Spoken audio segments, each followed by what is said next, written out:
ended that backwards. I ended the music, and then I did it backwards. That's all right. I think it's okay. Can I do that? I'm on. I had to do some stuff at the gym today, so I'm here. Let's see if I can do this. No. Yeah, I can. There it You is. got it. There you go. There's a delay, so How are you guys Wow. doing? Wait, is that mug?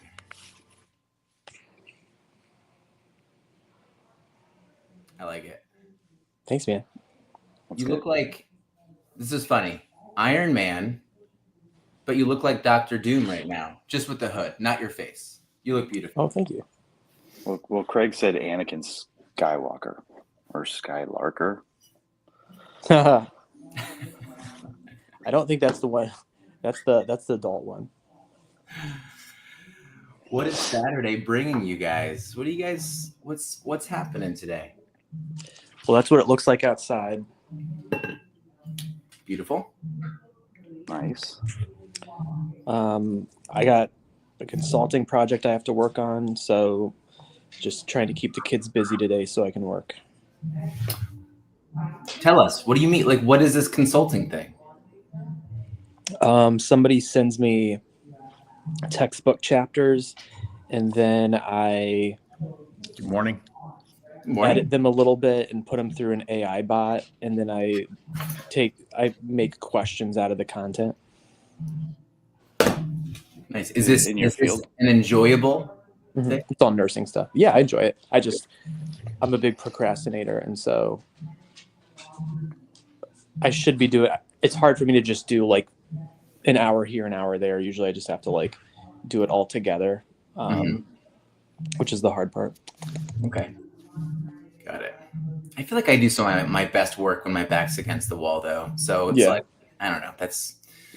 It's just hard with kids because then it's like you get in a flow and it's like, I pooped. And it's like, okay, great. Now I got to stop what I'm doing.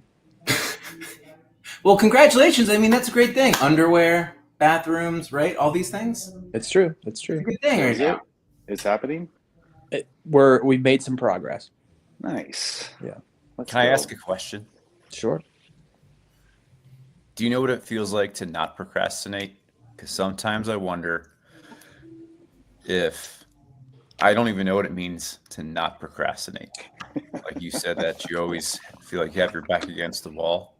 I mean, there's times when I do plan, but sometimes when sometimes when I know I need to plan, I'm like, I don't even know what that feels like. Why would I even plan ahead? It's like I need to feel that pressure sometimes. For me, not procrastinating is like I booked the plane tickets and then I have like all the flight numbers and times all put on my Outlook calendar. And so when the day arrives, 2 clicks, boarding passes are done and I'm set. Whereas if I don't do that, procrastinating is like the night before, oh my gosh, we have to be there in 3 hours or like something like that. Gotcha. I feel like being on time is boring and it doesn't excite me. And I always want to be excited. Maybe it's just how my brain is. But I definitely have a hard time with like showing up to the airport way too early is what I'll do, but it's not fun. So then I have to walk around. But then like I don't know. So like I'll do my airport laps because I can't sit still. So I'm doing my laps, but the further I get away from my gate, the more nervous I become, but the more excited I become. So I'm like, how far can I walk away from my gate? And so I'm going, I'm like, all right, where's my excitement? I don't know, does it happen in anyone else's head? So I keep walking. I'm like, I'm really far away. If they call for my plane right now, I gotta run. That's really fun. And so then like I'll keep going, but then I'll turn around and then I'll come back towards the gate. I'm like boring again, and then I'll do my other lap, and then I'll get further away, and I'll be like, how many more steps beyond last time can I get this time? And then I'll gotta come back again, and I'll be like, where are my steps at? How excited am I? Is my plane there yet? That is very exciting. I wonder what airport you would say to you if they picked you up and were like, for suspicious activity, and you explain that to them. Like, sir, here's the room with padded walls. More than possible. Can I ask you guys a question? Yeah. Yeah. Because I've been reply guying, and I think I offended the internet yesterday because there's an announcement that came out that like Shrek 5 got delayed. And my whole perspective on that is we don't need a Shrek 5. I don't think we need any more Shreks. And I'm just curious, do you guys feel that the world needs Shrek 5? I didn't even know there was a 4. Right? I don't think we needed Home Alone 5 and 6. All right. I was curious. We're good. All right, good. I'm gonna go back on those chats though and let people know. I feel like the only good sequel that I can ever remember watching, be like, that was a great sequel. I'm glad I watched it.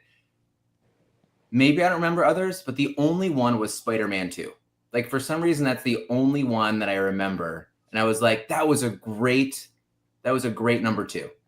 Oh, I'll be fine with like Spider-Man, Iron Man, Avengers, Marvel, 167,000 to the day I die.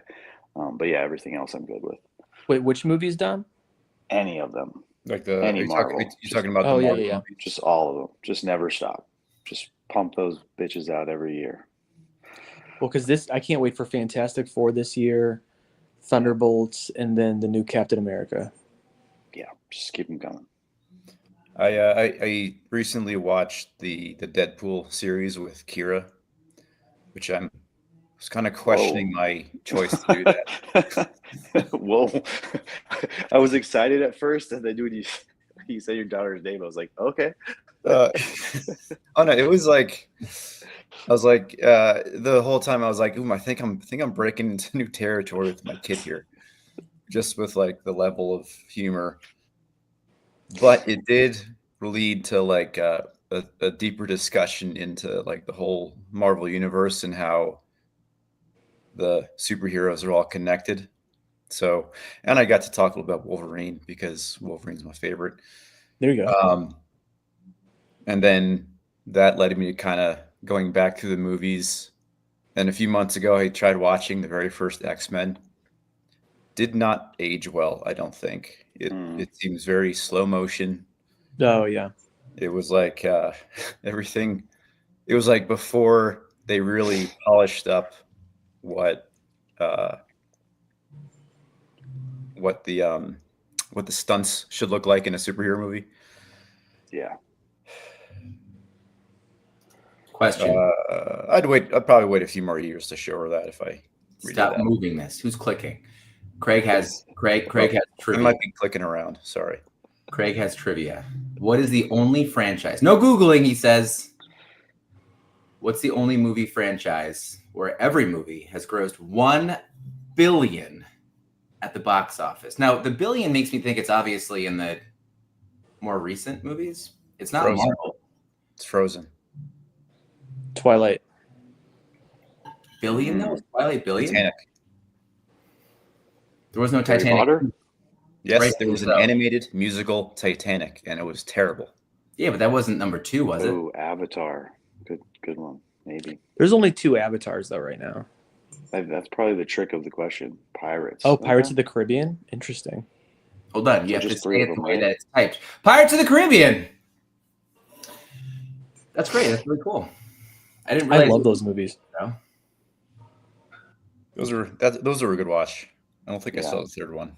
I didn't realize that they're never going to happen again because of apparently the whole who made it, who was behind it.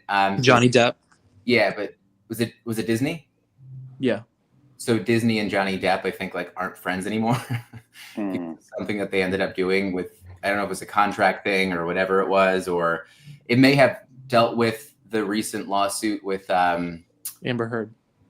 I think it may have dealt with that, but I think she got Disney in the divorce. Them again. So the interesting thing, I've listened to some Johnny Depp interviews, and from my understanding, he's never actually watched the movies. Like there's some actors that won't watch their movies, and I don't know if he has watched any of his movies, but he said he didn't watch any of them, and that just blows my mind to like work on something so hard like that, and then you don't go like and see it. But I mean, I don't go and watch like every live we do, or I don't know. It sounds like a very Johnny Depp thing to do. He seems to be into the whole Wait. method acting thing. You don't watch these back every time, please? I'm sorry. I know I don't either.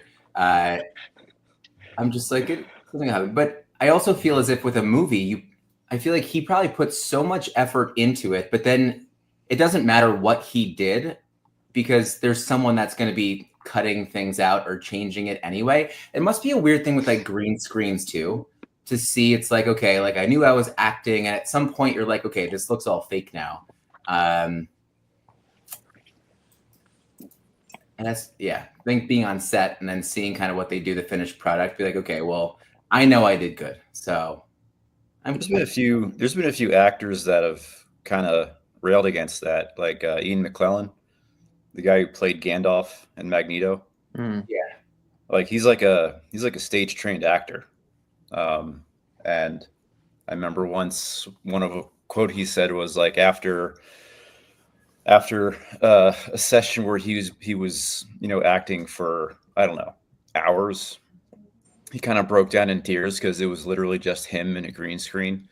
And I could imagine that being kind of odd. Like, you basically you've been around for the entire most of the duration of what modern cinema is, and then it's you're almost some of your like last few performances have been in like a green screen with nobody else, just digital representations.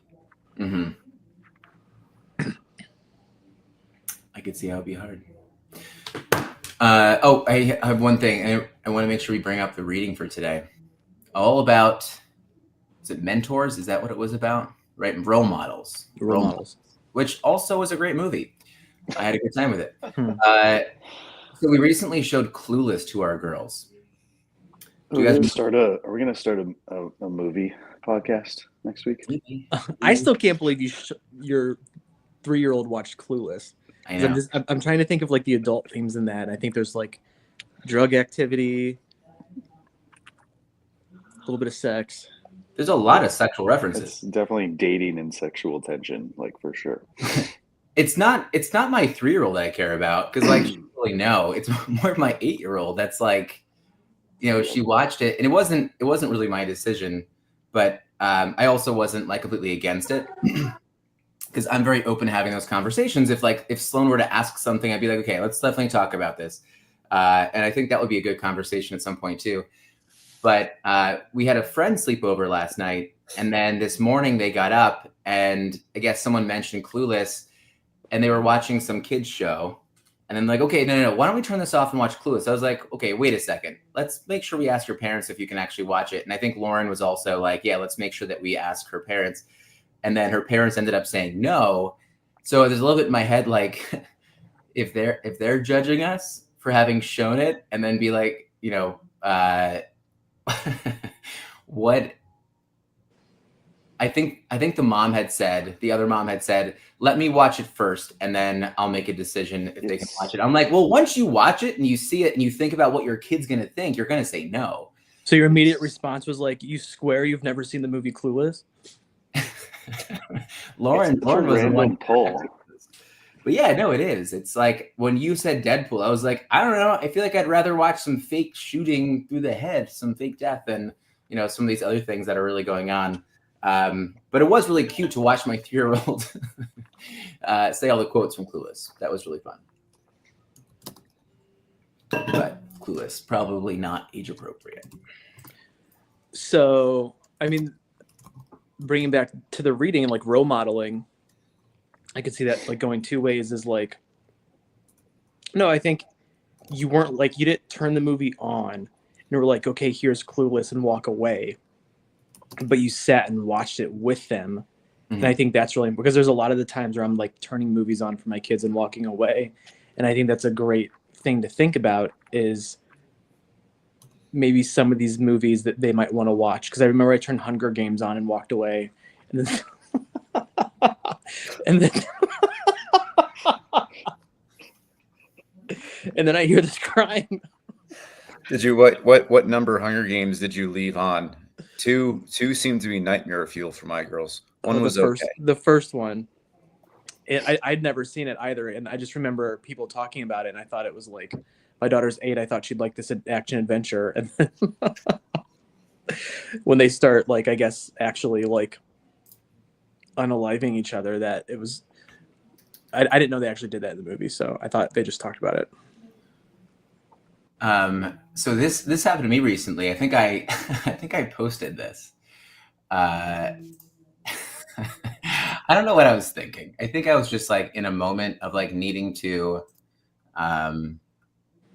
just put something on really quickly. I'm trying to pull up this picture because I want to show you guys. And I felt like an idiot. And here, I'll just do this. Can I ask a question as you're looking for it? Yeah, of course. Talking about role models, what's a dad from like a TV show or a movie that you think would be a good role model? I immediately go to Modern Family Dad. I think there ended up being like 12 seasons. I think I only watched the first 5, but I always thought that like Mr. Dunphy was like the funniest dad, and he cared about his family. He is able to balance like silliness with seriousness. Copyright, Ryan. Copyrights. So, well, I'm not playing anything. Oh. But see this picture right here? Can you guys? I feel like we can't. Yeah, it says there's something in the barn. So I saw this, and I don't know if anyone knows or everyone knows my affinity for gnomes. So I was around Christmas time, and I just saw this picture right here, and I was like, "Oh, great! It's Christmas time. Let me throw this on." I don't know if I really like read the title. I just saw a gnome and was like, "Nice, let's do this." So my girls were like, "Dad, can we watch a movie? Let me find one, a new one." And I'm seeing this picture right here. And I'm like, this is going to be awesome. They're like, can I have popcorn? So I put this on, and then I go make popcorn. And this gnome right here starts murdering like 3 people at once at the very beginning. And my girls start like screaming. And I'm like, what's going on? I didn't really know. But really, the bigger issue is that it was a murdering gnome. And like, if you look through any of these, like, it was horrifying. It was pretty crazy. So like that, like the Hunger Games thing, I hear you. It happens. It's okay, I think. But now at least we know your kids won't touch your gnome collection. I think they're like, it's going to murder me. But yeah, that was a pretty intense mistake on my part, and I can't do it again. So. Love it. Well, I'm glad that you didn't watch the whole movie. You didn't finish it, right? I did later. Not with them. I have to see if this gnome has a heart of gold. If I'm a fan of horror movies, would you recommend that movie for me? Oh yeah, no, I would, because it was like an 80s horrible like murder movie. But it was like, because it ends this like gnome summons all the other gnomes around Norway to come kill this family, and like the only person that like knew how to like deal with the gnomes was the son, who was like, give them porridge. I was like, what? So there's this kid trying to give like these gnomes porridge, and they're like, it's too late for porridge, kid. And they go after them. And then like the cops come, but it's like only like one cop, and the cop does not care at all. And they like murder the cop. Oh, it was great. But yeah, horrible like 80s murder movie. The worst thing. It was great. I loved it. So. Oh man. So I wasn't that kind of guy, but it was fun. Yeah, no, I think Phil Dunphy was probably the dad that I would most relate to, because yeah, totally. You guys, wait, did you guys say your TV dads? No, I'm trying to think of them, and 2 thoughts come to my head. Number 1, I think my idea of like a good TV dad role model is maybe like kind of wrapped up in a few different examples. And number 2, a lot of the movies we grew up on, the parents were absent, because how else would the kids go on their adventures? Besides the Goonies mom, who was around in the beginning of the movie. I'm really trying to think of like the second one. They're coming out the Goonies too. Say it again. They're coming out with a second Goonies. I'm like, why? Why do we need that? Finally, because as a kid, Goonies 2 came out on the Nintendo, and I was always like, where's Goonies 1? There was never a Goonies 1 video game. And where was the yo-yo in the movie? Because that's your main weapon. But I played the shit out of that game. Is the Goonies that movie where they hit the ball over the fence and there's the dog and they're all playing baseball? Yeah, that was it. And then there's the dog. Exactly. The dog finds a boat, and then they all run to the boat, and then there they make s'mores, and they make and then a gnome comes in and just murders them all. a great movie.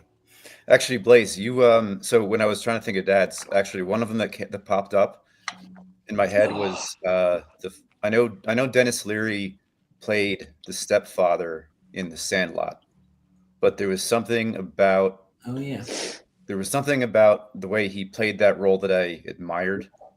I'm not really sure what it was. I think maybe it was because like I knew he was a comedian, but now he was like kind of playing like a semi-serious, tender father role.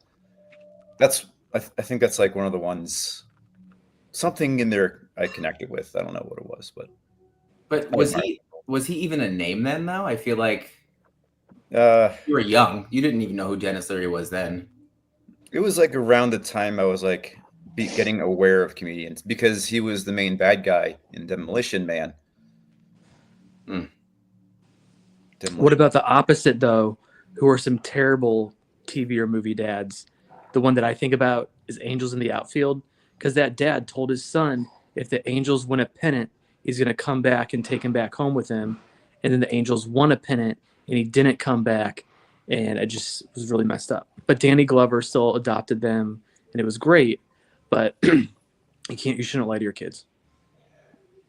Or abandon them. Or abandon them. That's true too. Can I bring something up? So I see Nathan Australia saying like Tim the Toolman Taylor. Like I guess he was a great dad. I don't know. Regardless, are there like other TV shows though that like we haven't watched? Yes. That there's infinite. I'm sure I've missed a few. No, but I mean like from like other countries, like the answer is yes. There are other shows that we didn't watch. And I do know that like, you know, a lot of film and TV has come. I mean, like even this Gnomes movie was like it was a Norwegian movie. There was also another Norwegian movie that had trolls in it, which was pretty awesome actually. But are there other shows that we have to watch from other countries to like see a really good dad? I'd love to know that. Like Mr. Bean. I loved watching Mr. Bean. He wasn't a dad. I grew up on I grew up on that. For my Mr. Central, our high school, it was like a kind of homecoming-ish King show. I reenacted Rowan Atkinson's The Artist's Theater, or the Actor's Art, on stage, and I got third place. I don't think anybody else really knew what it was, and they all thought that it was my original idea. And I rolled with it for a few months before I started telling people it was somebody else's idea.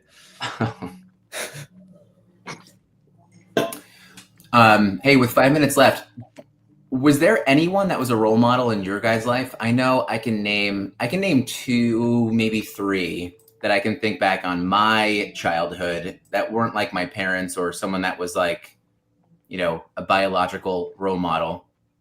Was there anyone that was like really a big role model in your life that showed you a way to live or think? Yes. Mm-hmm.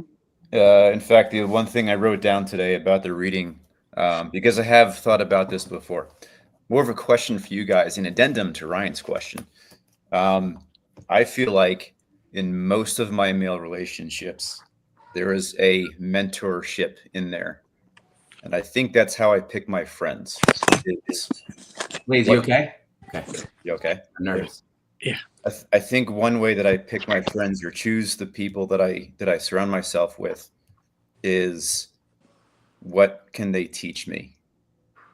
There's something that I admire about the people that I choose to be with because I feel like they enhance my life by either teaching me something or improving me as a person. You 3 included. So I would say, where's the mentorship in all of your relationships? That's my question to you guys. It also looks like we're blacks against maroon red today. You gonna